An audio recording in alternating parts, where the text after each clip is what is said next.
Last year 23 में 100 percentile वाला जो स्टूडेंट है जिसको 100 परसेंटाइल भी था एंड जिसने एडमिशन के लिए भी अप्लाई किया था, ऐसा एक स्टूडेंट हमें जो है वो मेरिट लिस्ट में जो है वो देखने को मिला था। ठीक है, तो उसका रैंक जो है वो 1 था। तो hello friends, welcome back to another new video. तो MBA CET के रिजल्ट लगने के बाद मैक्सिमम स्टूडेंट्स के मन में यही डाउट है कि क्या इस साल MBA CET के जो कट ऑफ्स है वो इंक्रीज हो सकता है या फिर डिक्रीज हो सकता है। काफ़ी सारे लोग ऐसे भी है जिन्हें काफ़ी कम परसेंटाइल मिला हुआ है, तो क्या इस साल कट ऑफ्स कम जाएंगे, क्या कम परसेंटाइल में और अच्छे कॉलेजेस जो है वो मिलने के चांसेस रहेंगे या फिर नहीं। तो ये सब कुछ मैं आपको इस वीडियो में जो है वो बताऊंगा। साथ ही में ये भी बताऊंगा कि 99 की रेंज में, 98 की रेंज में कितने नंबर ऑफ स्टूडेंट्स रहते हैं एंड कौन से कॉलेज मिलने के जो चांसेस है वो रहते हैं। तो वीडियो एंड तक देखते रहिए एंड अगर आप इस चैनल पर न्यू हो तो सब्सक्राइब जरूर से कर लेना, ताकि आपको MBA के एडमिशन प्रोसेस से रिलेटेड सारे जो अपडेट्स है वो टाइम टू टाइम मिलते रहे। तो चलिए गाइस देखते हैं कि इस साल के जो कट ऑफ्स है वो इंक्रीज हो सकते हैं या फिर डिक्रीज। तो जनरली गाइस कट ऑफ जो है वो 2-3 फैक्टर्स के ऊपर जो है वो डिपेंड करते हैं। पहले तो ये गाइस कि कितने नंबर ऑफ जो स्टूडेंट्स है वो इस साल एडमिशन के लिए जो है वो रजिस्टर करने वाले हैं। दूसरी चीज़ और एक होती है कि जो परसेंटाइल का रेंज होता है उस रेंज में कितने नंबर ऑफ स्टूडेंट्स हमें जो है वो इस साल देखने को मिलने वाले हैं। ठीक है, तो इसका दोनों का जो डेटा है वो मेरे पास है, जो कि मैं आपको शेयर करूंगा एंड समझाऊंगा कि कैसे कट ऑफ इंक्रीज होने के या फिर डिक्रीज होने के जो चांसेस है वो रह सकते हैं। अब देखो गाइस, एक चीज़ बहुत इंपॉर्टेंट है। अब रिजल्ट लगने के बाद हमें बस हमारा जो परसेंटाइल है वो पता चलता है। इसके बाद रजिस्ट्रेशन होने के बाद जब हमारी मेरिट लिस्ट आएगी तो उससे हमें हमारा जो रैंक है वो पता चलेगा एंड रैंक जो है गाइस वो बहुत इंपॉर्टेंट है। उसके बेसिस पे ही हमारा जो एडमिशन है वो होता है। तो इसके लिए जो है वो ज़रूर वेट करना एंड देखना कि कितना रैंक हमारा जो है वो आता है एंड उसके बेसिस पे भी जो है वो हमें डिटेल में समझ में आ जाता है कि कट ऑफ इंक्रीज होगा या फिर डिक्रीज होगा। ठीक है, तो अब गाइज मेरे पास यहाँ पे कुछ डेटा है। जैसे पहला डेटा है गाइज यहाँ पे नंबर ऑफ स्टूडेंट्स का। ठीक है, अब देखो जितने स्टूडेंट्स एग्जामिनेशन देते हैं उतने सभी स्टूडेंट जो है वो एडमिशन के लिए जो है वो हर साल रजिस्टर नहीं करते, बल्कि जो कॉम्पिटिशन है वो कम कम ही जो है वो होता रहता है। जैसे सपोज करते हैं कि 1 लाख स्टूडेंट ने एग्जामिनेशन दी तो ऑलमोस्ट 55-60,000 स्टूडेंट्स ही जो है वो एडमिशन प्रोसेस के लिए जो है वो रजिस्टर करते हैं। बाकी बहुत सारे स्टूडेंट जो है वो एडमिशन के लिए रजिस्टर ही जो है वो नहीं करते। तो जो बेकार वाला जो कंपटीशन है, जिनको मतलब बहुत ही कम थे, तो एक तो वो रिपीट करते या फिर कैट के लिए जाते या फिर और कुछ करते हैं।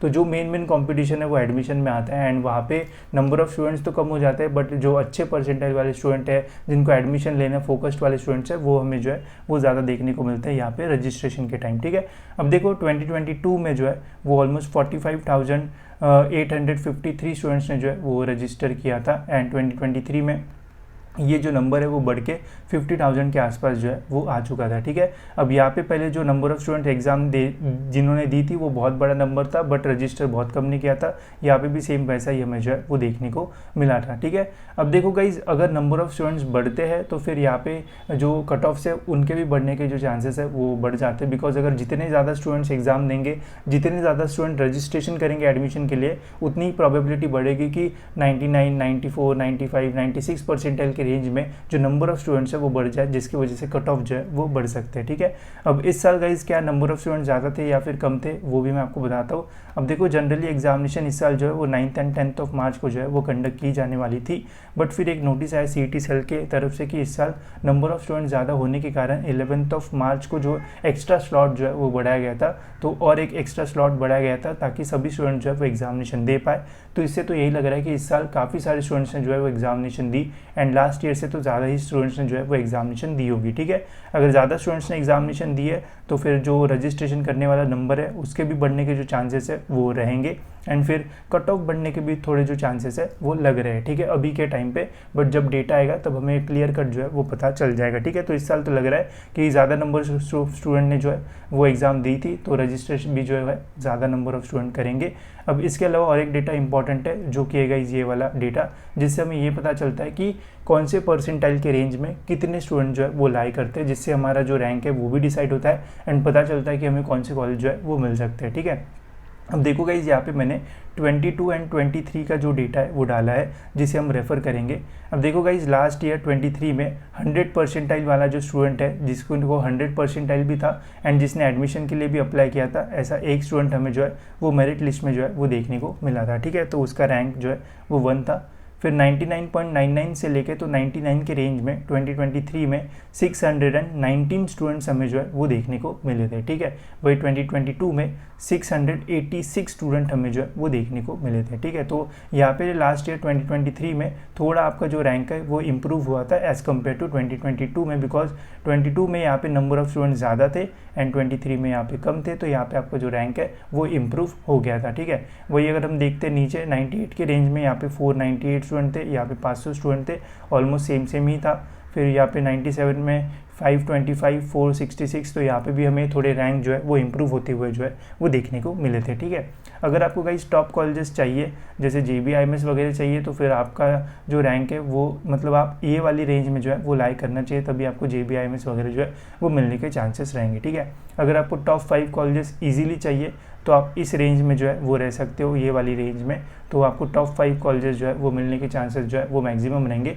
थोड़े NT कैटेगरी में कट ऑफ्स कम हो सकते हैं, बाकी मैक्सिमम कैटेगरीज में आपको इसी रेंज में जो है वो रहना पड़ेगा, तभी आपको टॉप 5 मिलने के जो चांसेस है वो रहेंगे।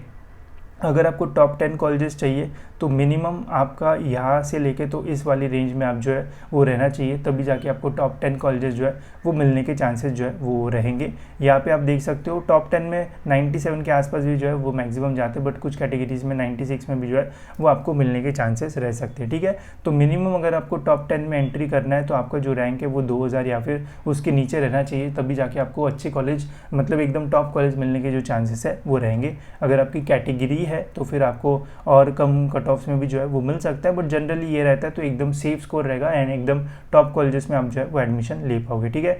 फिर 94 से 90 की रेंज में अगर हम देखते हैं गाइस तो 2022 में 2500 स्टूडेंट थे एंड लास्ट ईयर 2400 स्टूडेंट थे। अगर इस साल कट ऑफ बढ़ेंगे तो फिर इस वाली रेंज में जो नंबर ऑफ़ स्टूडेंट्स है वो ज़्यादा रहेंगे, हो सकता है कि 3000 या फिर 3500 अगर इसमें स्टूडेंट रह गए इस साल तो फिर इस रेंज के कट ऑफ जो है वो बढ़ जाएंगे, ठीक है। ये सिंपल सा फॉर्मूला है, अगर इस वाले रेंज में स्टूडेंट्स बढ़ते हैं तो कट ऑफ बढ़ने के चांसेस रहेंगे, अगर इस वाले रेंज में स्टूडेंट जो है वो कम होता है तो कट ऑफ जो है वो थोड़े बहुत कम रहेंगे एंड आपको रैंक जो है वो और अच्छा जो है वो मिलने के चांसेस रहेंगे, ठीक है। तो सब कुछ डिपेंड करेगा कि कितने स्टूडेंट्स को कितना परसेंटाइल मिला हुआ है एंड कितने परसेंटाइल वाले कितने स्टूडेंट्स उस रेंज में जो है वो आते हैं, ठीक है। बाकी रैंक से हमें समझ में आ जाता है कि कौन सा कॉलेज आपको मिल सकता है। बाकी लोअर रेंज के भी मैंने यहाँ पे जो है वो डाल रखे, आप देख सकते हो।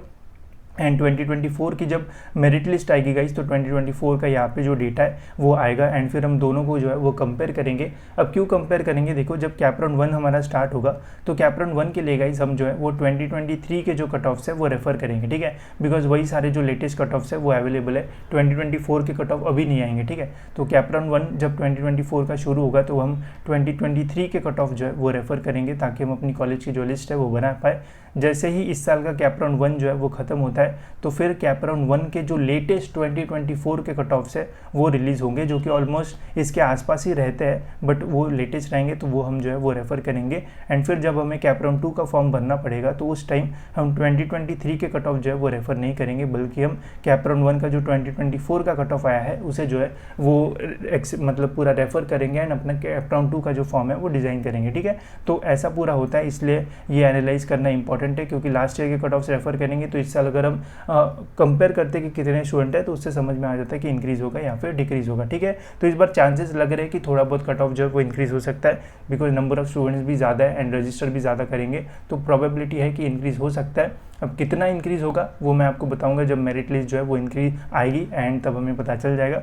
बाकी टॉप 10 कॉलेजेस आप देख सकते हो, इंदिरा तक अगर हम देखते हैं तो यहाँ पे अगर आपकी ओपन कैटेगरी है तो 97 के आसपास अगर आपको परसेंटाइल है तो इजीली एडमिशन मिल सकता है, या फिर अगर आपका रैंक 1500 के अंदर रहता है तो भी आपको एडमिशन यहाँ पे जो है वो मिल सकता है। वही कैटेगरी की अगर मैं बात करूँ तो कैटेगरी वाइज जो कट ऑफ है वो और कम होता है, तो भी आपको यहाँ पे एडमिशन जो है वो ईजिली मिल सकता है, ठीक है। बाकी सारे कट ऑफ्स यहाँ पे मैंने जो है वो डाल रखे, आपको कॉलेज शॉर्ट लिस्ट करना है तो ये लिस्ट आप ले सकते हो एंड ईजिली कॉलेज देख सकते हो कि कौन से परसेंटाइल पे कौन सा कॉलेज मिल सकता है। बाकी ये वाले कट ऑफ्स मैंने फ्री में मेरे ऐप पे डाल दिए, नॉलेज सीकर सर्च करो प्ले स्टोर पे, वहाँ पे आपको ऐप मिल जाएगा। कैप राउंड 1 से लेकर 3 तक महाराष्ट्र प्लस ऑल इंडिया सारे कट ऑफ्स वहाँ पे अवेलेबल है, ठीक है। इसके अलावा एडमिशन में आपको कोई प्रॉब्लम आता है तो आप हमारी काउंसलिंग प्रोसेस ले सकते हो, जिसमें हम आपको through out your admission process जो है वो हेल्प करेंगे एंड आपके परसेंटाइल के अकॉर्डिंग आपको कौन सा कॉलेज मिल सकता है उसकी जो लिस्ट है वो भी बना के देंगे एंड बाकी सारी चीज़ें आप लिखी है आप पढ़ सकते हो, ठीक है, एंड लिंक डिस्क्रिप्शन में। तो ये था गाइस हमारे कट ऑफ्स के ऊपर व्यू, इस साल बढ़ने के चांसेस है। आपके क्या व्यू है, आपके क्या कमेंट्स है, ज़रूर कमेंट सेक्शन में मेंशन करना एंड बताना कि आप आपको क्या लगता है, ठीक है। बाकी MBA के अपडेट्स के लिए इस चैनल को जो है वो फॉलो करते रहना। इस वीडियो में इतना ही, मिलते गए ऐसी और एक इन्फॉर्मेटिव वीडियो में।